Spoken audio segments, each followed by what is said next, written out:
Assalamualaikum warahmatullahi wabarakatuh.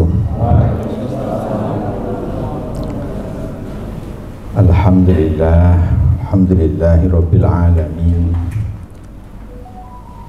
Nahmaduhu wa nasta'inuhu wa nastaghfiruh wa na'udzu billahi min shururi anfusina wa min sayyiati a'malina. May yahdihillahu fala mudhillalah wa may yudlilhu fala hadiyalah. Asyhadu an la ilaha illallah wa asyhadu anna Muhammadan abduhu wa rasuluhu la nabiyya ba'dah. Alhamdulillah, pada pagi hari ini kajian rutin hari Rabu bisa kita ikuti bersama. Mudah-mudahan semuanya dalam keadaan sehat walafiat, amin. Jadi sehat adalah satu nikmat yang baru bisa kita rasakan saat kita sakit. Jadi sebenarnya sehat itu ujian, ya. Sehat itu adalah ujian dari Allah, apakah kita bersyukur atau tidak. Itu yang sering kita lewatkan. Sholawat serta salam semoga senantiasa tercurah kepada junjungan kita Nabi Agung Muhammad Sallallahu Alaihi Wasallam, yang insya Allah senantiasa kita nantikan syafaatnya nanti di hari akhir, hari kiamat. Amin Allahumma amin. Yang saya hormati seluruh staf Yayasan Badan Wakaf Sultan Agung, Bapak, Mas, Mbak, Ibu yang hadir di pagi hari ini, ya. Saya lupa jadwal putaran kajian. Jadi kemarin di info Mbak Syarifah, perasaan saya baru mengisi beberapa waktu yang lalu, ini sudah diminta untuk mengisi kembali. Jadi berarti sudah 10 minggu ya, kalau kita lihat jadwal ya, tapi sepertinya belum. Pagi hari ini kita coba berdiskusi tentang satu tema yang barangkali sering disampaikan pasca libur Lebaran, ya, tentang ukhuwah, ya, merajut ukhuwah untuk menggapai ridho ilah. Jadi kalau di beberapa waktu yang lalu, barangkali panjenengan semua setelah libur Lebaran itu ada banyak sekali rangkaian kegiatan yang berhubungan dengan halal bihalal ataupun silaturahmi. Saya yakin mungkin lebih dari 2 atau 3 acara halal bihalal yang panjenengan ikuti. Ada halal bihalal keluarga, ya, Bani Fulan, Bani Fulani misalkan, atau halal bihalal RT, halal bihalal RW, halal bihalal alumni. Nah, itu semuanya ada. Nah, ini nanti insya Allah ada lagi halal bihalal sekretariat. Nah, ada. Belum lagi yang yayasan, belum lagi rumah sakit, belum lagi kemarin di Banjarbaru beberapa pengurus tuh ada acara 4 tahun milad, itu pun ya gandeng geret juga ya dengan acara halal bihalal. Jadi acara yang rutin yang menjadi habit kebiasaan kita di Indonesia, yang dari sisi ajaran memang tidak diajarkan oleh Rasulullah, tetapi itu adalah kebiasaan yang baik yang memang bisa kita rutinkan selama pasca Lebaran, ya, selama itu tidak memberatkan, ya, monggo.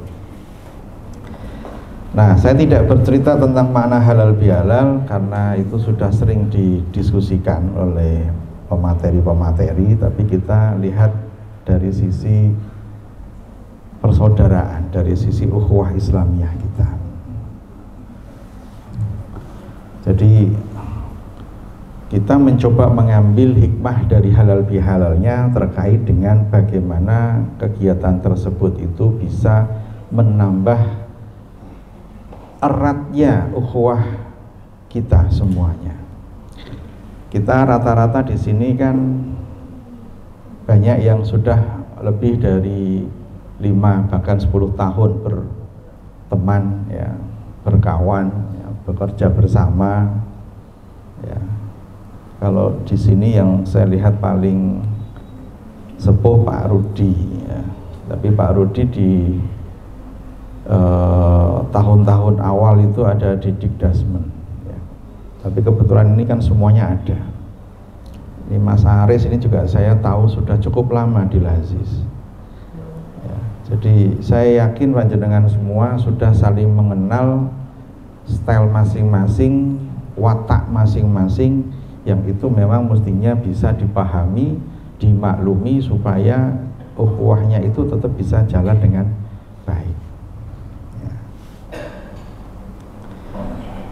Nah, kita coba melihat tentang salah satu surat dalam Al-Quran, surat Al-Hujurat ayat 10. Bismillahirrahmanirrahim. Innamal mu'minuna ikhwatum fa'aslihu baina akhawaikum wattaqullaha la'allakum turhamun. Ini agak berbeda dari beberapa ayat yang dulu pernah saya kutip, ya, yang la'allakum tattaqun. Jadi tujuan kita semua nanti adalah menjadi orang yang bertakwa, tapi di sini setelah bertakwa kita la'allakum turhamun. Jadi surat Al-Hujurat ayat 10 ini artinya kurang lebih sesungguhnya orang yang mukmin itu bersaudara. Ya, sesungguhnya orang-orang mukmin itu bersaudara. Maka damaikanlah antara kedua saudaramu dan bertakwalah kepada Allah agar kamu mendapatkan rahmat. Jadi endingnya adalah kerahmatan, kasih sayang dari Allah.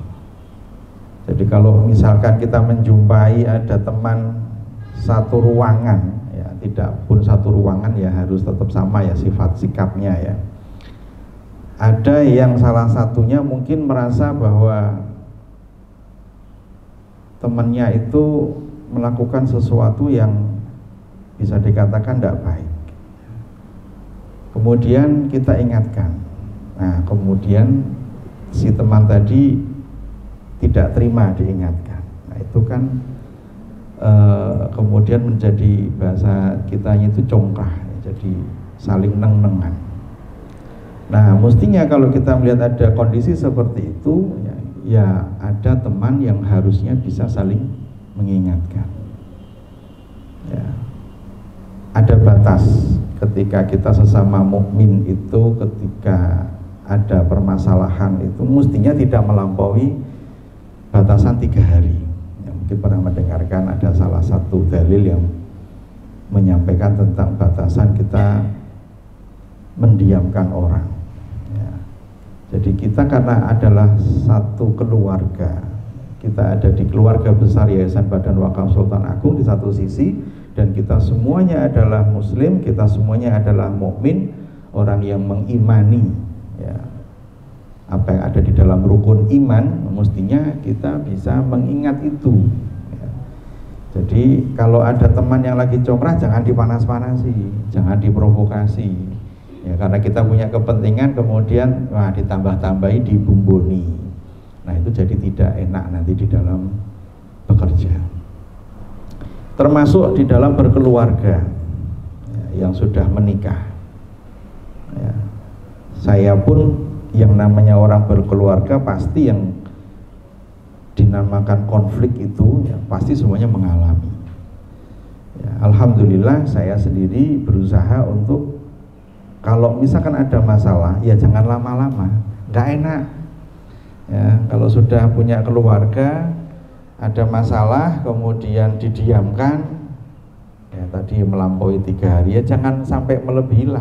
1 hari aja ndak enak kok ya. Kalau misalkan kita punya permasalahan dengan suami atau istri ya memang harus segera diselesaikan ya. Karena itu adalah yang baik, apalagi tadi dengan teman, apalagi dengan keluarga, dengan anak pun sama. Anak-anak sekarang itu agak unik ya, kalau minta sesuatu itu nggak seperti zaman dulu ya. Anak sekarang itu kalau pengen sesuatu tidak diturutin orang tua, itu biasanya malah yang marah anaknya bukan orang tuanya ya. Kalau zaman dulu orang dimari orang tua itu diem, ya paling ngambek di kamar gitu. Kalau anak sekarang itu malah ada yang kemudian update status, bahkan divideokan orang tuanya yang lagi marah-marah. Ya, jadi semuanya serba kebalik. Ya, zaman sudah mulai berubah. Tapi ya memang itulah perubahan. Ya, jadi tidak bisa kita nafikan, tidak bisa kita hindari. Semua kebiasaan tersebut memang akan berbeda sesuai dengan masanya. Jadi cara kita memperlakukan anak-anak pun memang disesuaikan dengan perubahan zaman, tidak bisa disamakan. Ya, itu yang terkait dengan sesama mukmin, itu kita adalah satu keluarga. Bulan Ramadan yang sudah kita lewati, ya, itu bisa dikatakan sebagai pembersih dosa vertikal kita kepada Allah. Jadi ketika kita menjalankan puasa Ramadan, ya, ingat bahwa Ramadan itu kan bulan yang penuh dengan maghfirah, penuh dengan ampunan. Jadi mestinya kalau kita sudah melewati bulan Ramadan, harapannya ya dosa-dosa kita juga sudah bersih. Harapannya seperti itu. Ya tadi dengan amalan-amalan yang ada di bulan Ramadan. Selain puasa, ada sholat tarawih, kemudian ada amalan-amalan lain. Nah, sedangkan bulan Syawal ini bisa kita katakan sebagai pembersih dosa horizontal. Yaitu istilah saja ya. Nah, nggak ada hadisnya juga tidak ada. Jadi kalau kita kemudian di bulan Syawal ini kita masih punya tanggungan dosa dengan sesama, atau kita punya sesuatu yang masih mengganjal, ada rasa dendam, ada rasa jengkel dengan teman, ya mestinya sudah tidak ada lagi ya, karena kemarin sudah kita selesaikan ya. Orang sering mengatakan nul ya, kosong-kosong atau sama-sama ya.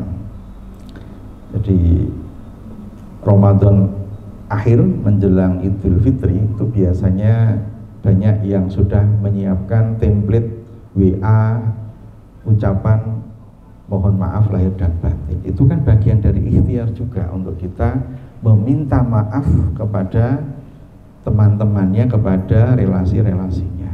Itu baik ya, boleh kita lakukan ya. Ada yang pasang foto keluarganya, ada yang menggunakan bait-bait puisi ya. Macam-macam lah ya, semuanya disampaikan. Ada yang update di Instagramnya, ada yang update di Facebooknya, ada yang update di TikToknya. Semuanya adalah usaha kita untuk meminta maaf ya. Ketika kemudian kita dapat ya nggak ada salahnya direspon ya, sama-sama. Itu hal yang baik, yang itu bisa menjadi tradisi ya.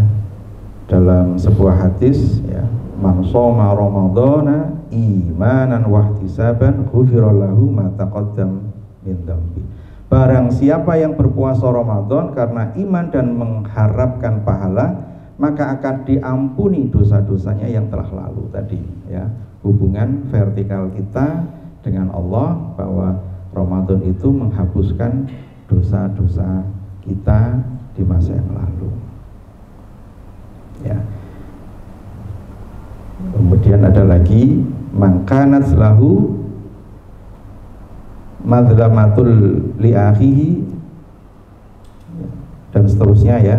Ada sebuah hadis yang artinya begini: barang siapa yang pernah menzalimi saudaranya dalam hal kehormatan atau sesuatu hal lainnya, maka hendaklah ia meminta kehalalan darinya untuk diikhlaskan hari ini sebelum datang hari kiamat yang tidak lagi dinar dan dirham. Jika ia memiliki amal soleh, maka diambil darinya sebesar kezaliman yang ia lakukan. Jika ia tidak memiliki kebaikan, maka dosa yang dizalimi akan dipindahkan kepadanya. Hadisnya cukup panjang. Ini ada satu kisah sebenarnya di sini ya, yang terkait dengan betapa ruginya kita ya, ketika kita sampai satu nanti ya, kita belum bisa mengikhlaskan untuk memaafkan. Di satu sisi ya, kita juga diminta untuk meminta maaf terhadap apa yang sudah kita perbuat ya, jadi jangan sampai lah ketika kita kemudian di satu masa sampai kita dipanggil oleh Allah, kita masih punya tanggungan ya, yang itu terkait dengan permasalahan-permasalahan duniawi yang itu belum diikhlaskan oleh orang-orang yang ada di sekeliling kita ya. Makanya ketika orang sudah meninggal itu kan sudah tidak bisa pamit sendiri. Nah, dipamitkan sama keluarga yang intinya adalah semua yang terkait dengan permasalahan pribadi ya dimaafkan, yang itu memang terkait dengan salah, termasuk hutang piutang, semuanya diselesaikan. Jangan sampai ketika nanti kita dikumpulkan di padang mahsyar, tanggungan-tanggungan itu masih ada. Tanggungan-tanggungan itu sudah tidak bisa kita ganti dengan uang ataupun emas. Semuanya sudah tidak ada gunanya. Jadi lebih cepat lebih baik ketika kita punya sesuatu yang ganjil, selesaikan hari itu daripada kita tunda-tunda. Misalkan ya, saya ada satu rasa yang tidak enak dengan Mas Ivan misalkan, wah ada yang ganjil ya. Besok aja lah kalau ketemu Mas Ivan ya. Ketemu lagi, kok mau ngomong nggak enak lagi, besok lagi ya. Itu kan ditunda-tunda. Kita tidak tahu umur kita sampai kapan. Jadi ketika kita punya problem, kita punya permasalahan, kita punya urusan yang memang harus segera diselesaikan dengan teman-temannya, dengan saudara-saudaranya, dengan keluarganya, segera diselesaikan ya, supaya nanti tidak menjadi ganjalan. Nah, saya pernah menyampaikan di beberapa waktu sebelum ini ya, bahwa di dalam agama Islam, utamanya di dalam Al-Quran, tidak ada satupun ayat yang memerintahkan kita untuk meminta maaf.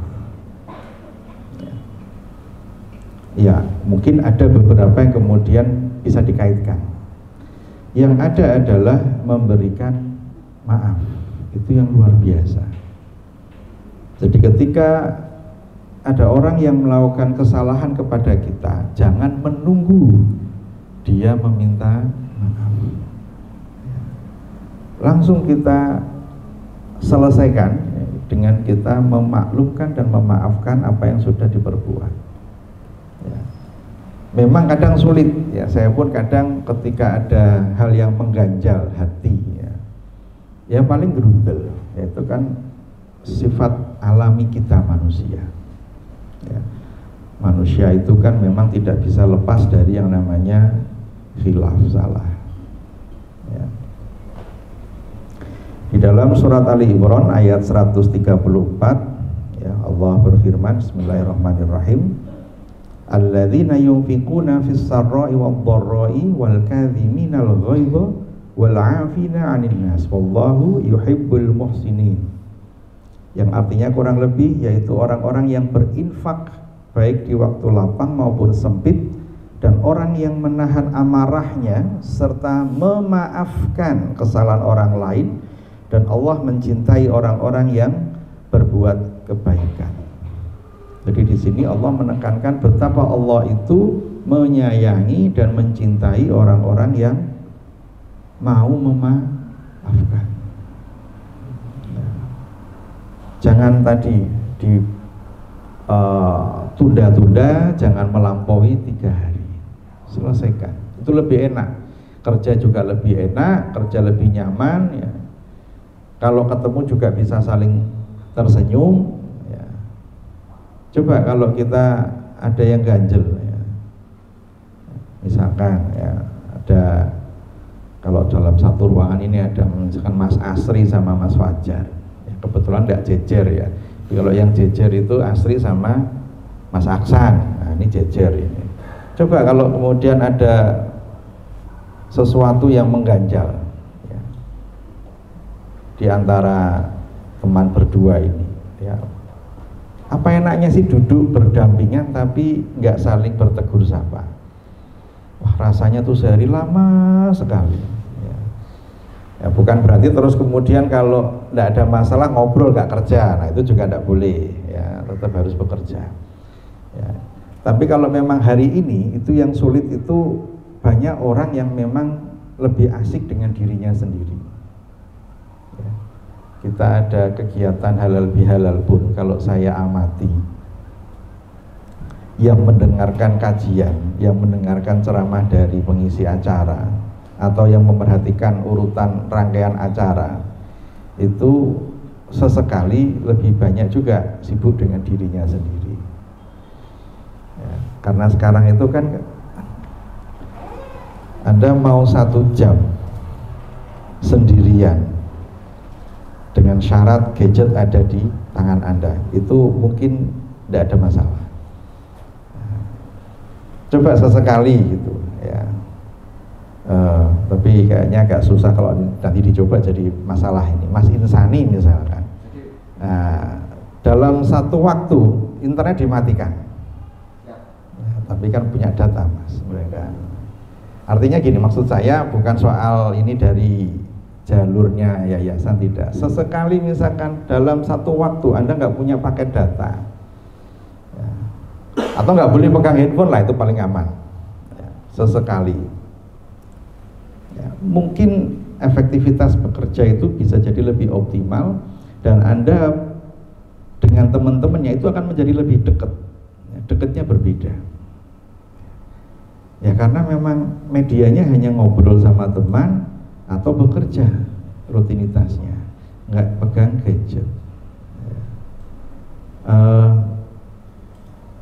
Ada yang pernah mengamati pekerjaannya monggo Pak Syuti, SPG ya, atau pramuniaga yang ada di mall. Kalau sekarang nggak beda ya, 20 tahun yang lalu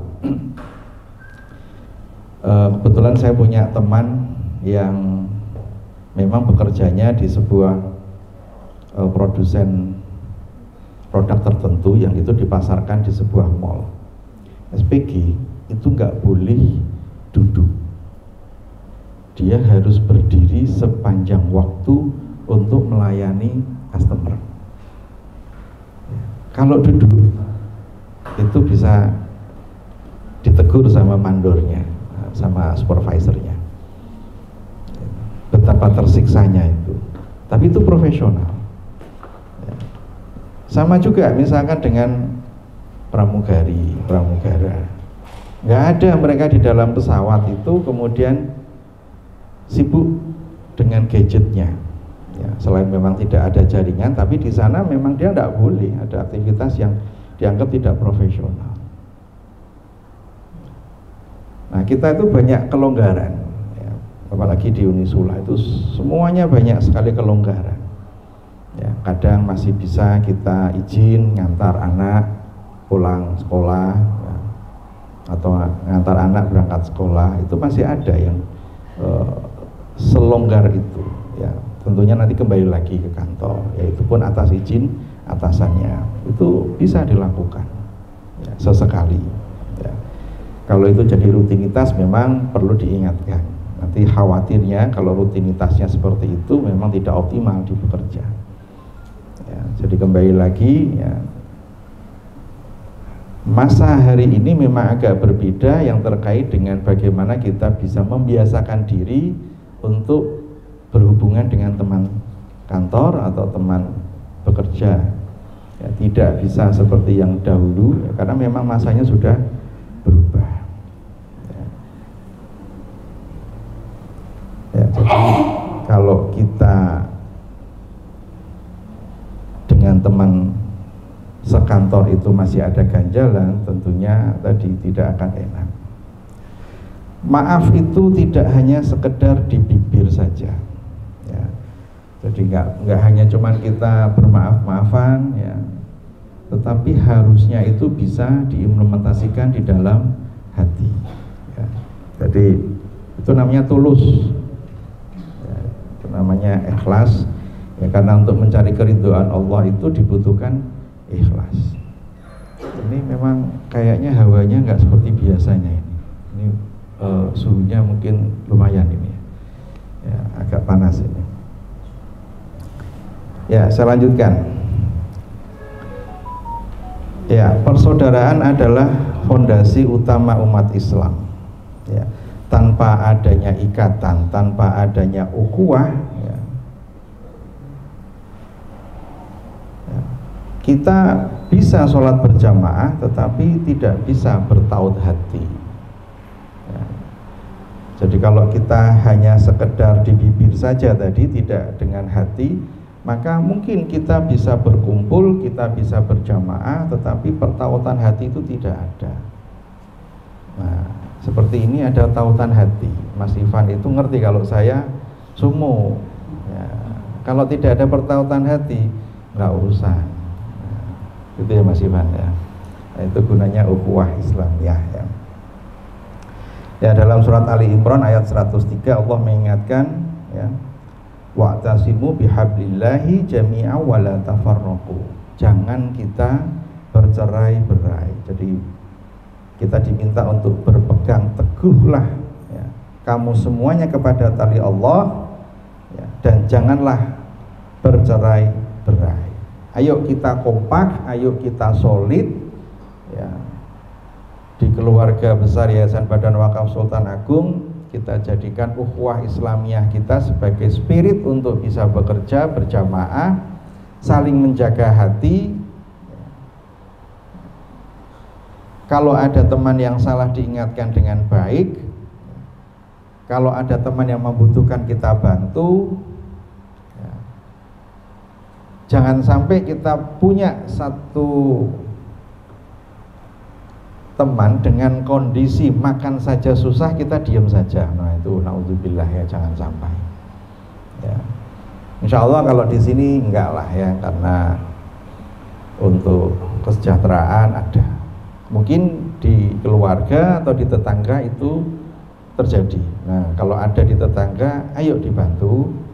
Kalau ada di saudara yang terdekat pun, ayo kita bantu. Jangan sampai kita berlebih dari sisi ekonomi, tetapi ada tetangga kita yang menyekolahkan anak saja tidak bisa,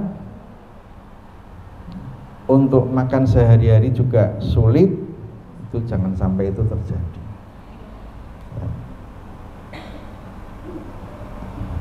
Ya, ada satu hadis begini. La yu'minu ahadukum hatta yuhibba li ahi ma yuhibbu li nafsihi. Tidak beriman salah seorang di antara kalian sehingga ia mencintai saudaranya sebagaimana ia mencintai dirinya sendiri. Ya. Jadi mulai hari ini kita tata hati kita. Kalau ada teman-teman yang ada hal yang barangkali kita merasa bahwa harus dibantu, ya segera dibantu. Anggaplah bahwa dia adalah bagian dari keluarga kita. Bahkan ya, rasakan apa yang saat itu dirasakan oleh teman-teman Anda, sehingga tadi tautan hati itu bisa hadir ketika kita bisa merasakan kesulitan teman-teman kita, dan kita bisa senang dan bahagia ketika teman kita juga dalam kondisi yang bahagia. Nah itu enak nanti ya. Mas Saiful misalkan lagi lembur ya, nggarap satu konten ya, karena ini satu timnya dengan Mas Aksan, Mas Asri ya, ketika ada kesulitan ya dibantu ya, apa yang bisa saya kerjakan, apa yang bisa saya bantu ya. Memang ada pekerjaan yang memang itu spesifik, tidak mungkin dibantu oleh orang yang tidak paham ya, akuntansi misalkan ya, nggak mungkin Mas Asri bantuin ngitung ya, nanti jadi nggak karu-karuan hasilnya. Itu namanya amal soleh tapi salah ya. Jadi yang kita bisa, yang kita mampu, yang itu yang kita kerjakan. Jangan memaksakan diri di luar batas kemampuan kita, apalagi itu di luar keahlian kita ya. Ada orang lagi bersalin ya. Kemudian niat kita baik mau bantu, ternyata sungsang ya. Jadi ada satu kondisi yang memang memungkinkan dia harusnya di sesar misalkan, nah, itu tidak dilakukan, dia lahir normal, kemudian karena kita tidak punya keahlian kita bantu, nah, itu juga rawan ya. Tadi amal soleh tapi salah. Ya, ada satu cerita, saya tidak tahu ini ceritanya fiktif atau tidak. Yang bercerita itu mantan rektor ya, Dr. Rafiq almarhum. Ya, beliau menceritakan tentang satu kondisi yang sebenarnya amal soleh tapi salah. Ketika membantu persalinan, ya, si bayi tadi keluar, kepalanya duluan, ya, karena dia nggak punya pengetahuan ditarik. Nah itu kemudian jadi masalah. Itu satu cerita tentang implementasi tadi ya, bukan keahliannya, niatnya baik tetapi kejadian akhir berikutnya menjadi tidak baik ya. Jadi saya ingatkan lagi bahwa usahakan ya, ikhtiarkan ketika kita dalam hal apapun dengan sesama muslim untuk bisa menautkan hati bahwa kita adalah satu, kita adalah sebuah keluarga dalam ukhuwah Islamiyah yang harusnya tidak perlu ada kecongkrahan tadi, permasalahan-permasalahan, semuanya bisa diselesaikan, semuanya bisa dituntaskan ya, tentunya dengan legowo, tentunya dengan ikhlas. Itu yang dikatakan sebagai ukhuwah yang kita jaga untuk mencari keridhaan ilah ya, itu yang kita harapkan. Ada sebuah hadis yang lain, maka na yu'minu billah wal yaumil akhir falyaqul khairan aw liyasmut ya, hadis riwayat Bukhari yang artinya kurang lebih barang siapa yang beriman kepada Allah dan hari akhir hendaklah ia berkata baik atau diam. Nah, ini susah tapi bisa dilakukan ya. Jadi ngomong dengan teman, ngomong dengan saudara itu juga ada cara nada bicara yang baik ya. Hindari kalimat-kalimat yang itu nanti bisa membuat hati orang lain itu menjadi tersinggung atau tidak nyaman. Apalagi yang putri, yang ibu-ibu, yang mbak-mbak ya. Saya dengan anak saya dengan istri saya ya, saya berusaha untuk ngomong dengan ucapan-ucapan yang baik ya. Meskipun kadang-kadang yang namanya orang di satu kondisi ya, emosi begitu ya, sesekali mungkin kita keras, mungkin kita agak kencang, tetapi usahakanlah untuk kemudian menyampaikan dengan bahasa yang baik. Tubuh manusia 60% lebih itu adalah cairan, yaitu darah. Ada sebuah dalil ya, bahwa setan itu menggoda lewat darah. Kemudian DNA manusia itu kan bisa diambil dari salah satunya sampel darah. Secara genetik orang tua itu akan menurunkan sifatnya ke anak-anaknya. Itu saya buktikan. Saya punya satu keponakan yang ditinggal ayahnya itu dari usia mungkin 3 tahun. Jadi si anak ini tidak tahu kebiasaan bapaknya. Yang unik, si anak ini melakukan kebiasaan yang pernah dilakukan oleh bapaknya dan itu jadi rutin. Jadi apa yang kemudian jadi kebiasaan orang tua itu turun ke anak. Nah itu bisa jadi dibawa oleh darah tadi. Ada satu penelitian dari seorang profesor di Jepang, Masaru Emoto, tentang air, bahwa air itu kristalnya akan berubah menjadi baik ketika dikasih ucapan-ucapan yang baik. Cuman kadang di Indonesia ini orang itu kan kadang cari sensasi ya. Di penelitiannya Masaru Emoto itu pernah ada satu tulisan tentang air itu dibacakan ayat-ayat Al-Quran kemudian kristalnya berubah menjadi baik. Nah ini yang perlu dikoreksi karena Masaru Emoto itu tidak ada kaitannya dengan Islam. Jadi kita mencoba objektif. Jangan semuanya kemudian dikait-kaitkan yang malah kemudian membuat kita jelek karena kita mengada-adakan yang sebenarnya tidak ada. Itu yang harus hati-hati. Nah, jadi Masaru Emoto itu membuat beberapa perlakuan kepada air. Ada yang diberikan lagu rock and roll, ya. Ada yang diumpat, ya, dimaki-maki, ada yang dikata-katain dengan kata-kata yang baik, ada yang didoakan dengan doanya agamanya mereka, ya. Dan itu ternyata kristalnya berubah-ubah. Yang kristal membentuk pola yang bagus adalah ketika diperlakukan dengan baik. Nah, ternyata ini cukup menginspirasi saya sehingga saya memasukkan tema ini dalam satu kajian Islam dalam disiplin ilmu. Salah satunya tadi saya mengingatkan, ya, jangan kita keras dengan anak dengan ungkapan kata-kata yang itu seolah-olah memaki-maki, apalagi dengan bahasa-bahasa yang tidak lazim. Itu akan masuk ke anak. Ingat bahwa tubuh manusia itu 60-70% adalah cairan. Bisa jadi itu yang kemudian diserap, ya, karena diperlakukan dengan bahasa yang tidak baik. Itu yang kita perlu hadirkan untuk kemudian jadi kebiasaan. Dengan teman-temannya juga gitu, usahakan dengan omongan-omongan yang baik. Mudah-mudahan itu bisa jadi kebiasaan kita di yayasan. Ketika ada sesuatu yang dirasa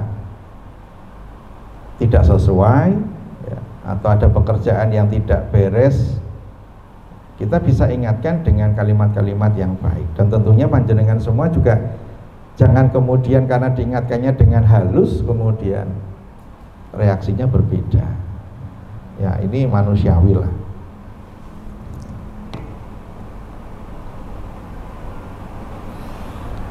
Ya, jadi kembali lagi bahwa bagaimana cara kita menggunakan lisan kita, ya tentunya harus hati-hati, ya. Jadi kita harapannya bisa berkata baik. Kalau nggak bisa, lebih baik diam, ya. Termasuk ketika kita lagi marah, kita lagi jengkel, ya, teman kita diajak kerja nggak selesai-selesai, ya kalau sudah mentok, ya sudah didoakan.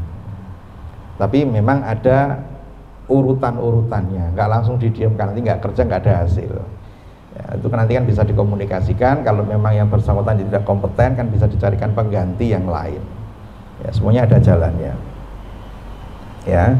Jadi masih di bulan Syawal, mari kita teguhkan hati, kita tautkan hati kita bersama dengan cara membersihkan lisan kita, meneguhkan hati kita bahwa kita adalah sebuah keluarga, ya, tidak perlu lagi ada gosip, ghibah, ya, kita mulai selalu silaturahim, ya, itu adalah pesan moralnya. Nah, bagaimana mengaplikasikannya? Yang pertama, ya, kalau ada orang yang menyakiti kita, maafkan dan doakan yang baik, dah itu paling enak, ya. Ada yang nggak enak didoakan, ada sesuatu yang memang tidak bisa secara logika kita lalui, kita lewati, didoakan. Nah, ini saya terinspirasi dari Pak Rahmat, ya, dari PPA. Pak Rahmat ini orang yang luar biasa. Ketika ada sesuatu yang dirasa sudah tidak mampu untuk dilakukan, ayo didoakan. Dan pengalaman yang terkait dengan mendoakan ini, Pak Rahmat itu sudah punya banyak hal yang sudah diimplementasikan dan berhasil. Ini Mbak Ulan mungkin saksinya. Banyak hal yang kemudian dari apa yang didoakan itu kemudian malah jadi dimudahkan. Yang kedua, ya, keluarga, saudara, tetangga, teman-teman yang jauh, ayo kita komunikasi kembali, ya, kita deketin, ya, supaya hubungan itu bisa menjadi lebih erat. Jangan sampai renggang. Yang jauh tidak harus disamperin ke rumah, ya. Jadi menjalin silaturahim hari ini kan tidak harus berkunjung ke rumah.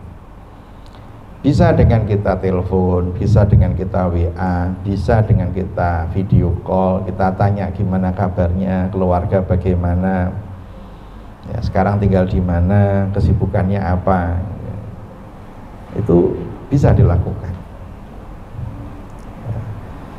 Kemudian yang terakhir adalah jadikan kantor, jadikan rumah kita, jadikan komunitas kita itu adalah sebagai media untuk kita berukhuwah, kita saling menautkan hati yang tadi saya katakan, supaya sesama muslim, karena kita saudara, ya harus saling kita jaga. Ya, mudah-mudahan di bulan Syawal yang mungkin akan berakhir nanti, kalau tidak salah tanggal 28 ya, 28 April ya, Syawal terakhir ya, yang belum menyelesaikan puasa Syawal bisa diselesaikan. Kalau mau memulai masih nyada enggak ini ya? Ya. Ini tanggal berapa ini? Masih 24 atau 23 ya, ya monggo lah ya. Jadi mudah-mudahan itu bisa mengingatkan diri saya sendiri, kita bersama untuk saling mengingatkan ya, supaya pekerjaan di kantor ya, di yayasan ini juga bisa berjalan dengan baik tanpa ada hal yang membuat ganjalan di hati. Sekali lagi, kalau memang kita tidak bisa melakukan ya, didoakan. Diam itu bukan berarti terus kemudian kita nggak ngapa-ngapain, berdoa ya, berdoa. Doa itu mudah ya. Doa itu simple, nggak bisa dengan bahasa Arab, bisa dengan bahasa Indonesia. Bahkan kalau tidak bisa kita ungkapkan pun dengan hati, Allah Maha mendengar. Saya rasa itu yang bisa saya sampaikan, kurang lebihnya mohon dimaafkan. Kita tutup dengan sebuah doa. Bismillahirrahmanirrahim. Allahumma ja'alna minat tawwabina wa ja'alna minal mutatahhirin waghfir lana dhunubana wa kaffir anna sayyi'atina wa aslih dzata bainina wahdina subulas salam wa alif baina qulubina waghfir lil muslimin wal muslimat wal mu'minin wal mu'minat al ahya'i minhum wal amwat.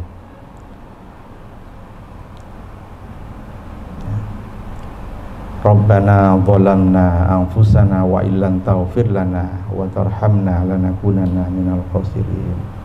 Rabbi auzi'ni an ashkura ni'mataka allati an'amta alayya wa ala walidayya wa an a'mala sholihan tardah wa aslih li fi dhurriyyati inni tubtu ilaika wa inni minal muslimin. Demikian yang bisa saya sampaikan. Wabillahi taufiq wal hidayah. Assalamualaikum warahmatullahi wabarakatuh.